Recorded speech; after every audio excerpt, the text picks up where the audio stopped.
ఎప్పుడైనా చికెన్ దమ్ బిర్యానీ ఒకే style try చేస్తే ఎలాగా, ఇలాంటి స్టైల్ కూడా ట్రై చేయండి, చాలా బాగుంటుంది. చికెన్ అయితే మంచిగా వాష్ చేసుకొని అందులో కొంచెం ఉప్పు, పసుపు, కారం, అల్లం వెల్లుల్లి పేస్ట్ కూడా యాడ్ చేసుకోవాలి.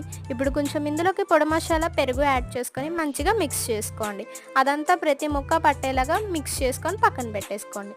ఇలా మ్యాగ్నెట్ అవుతూ ఉంటుంది. ఇప్పుడైతే స్టవ్ ఆన్ చేసుకొని అందులోకి ఆయిల్ వేసుకొని కొంచెం జీడిపప్పులు, పలువ దినుసులు వేసుకొని వేపేసుకోండి. ఆనియన్స్, పచ్చిమిర్చి, అల్లం వెల్లుల్లి పేస్ట్, కొత్తిమీర ఇవి కూడా యాడ్ చేసుకొని బాగా వేయించేయండి. ఇప్పుడు మనం మ్యాగ్నేట్ చేసుకున్న చికెన్ ఇందులోకి ట్రాన్స్ఫర్ చేసేసుకోండి. చికెన్ మంచిగా బాయిల్ అయ్యే వరకు వెయిట్ చేయండి. ఇప్పుడు దీనిపైన కొంచెం కరివేపాకు కూడా వేసుకోండి. మీకు నచ్చకపోతే స్కిప్ చేసేయండి, ఏదైనా పర్లేదు. ఆ చికెన్ మంచిగా బాయిల్ అవుతుంది, మీరు డిస్టర్బ్ చేయకండి. ఒక గ్లాస్ బియ్యానికి నేను 2 గ్లాసెస్ వాటర్ వేసుకున్నాను. మీకు కొంచెం తక్కువ అయితే 2.5 వేసుకోవచ్చు. కొంచెం రైస్ ఇందులోకి యాడ్ చేసుకోండి. టేస్ట్కి తగ్గట్టు సాల్ట్ కూడా వేసుకొని మంచిగా బాయిల్ చేసుకోండి. Chicken dum biryani ready. ఇలాంటి వీడియోస్ కోసం లైక్ చేసి సబ్స్క్రైబ్ చేసుకోండి.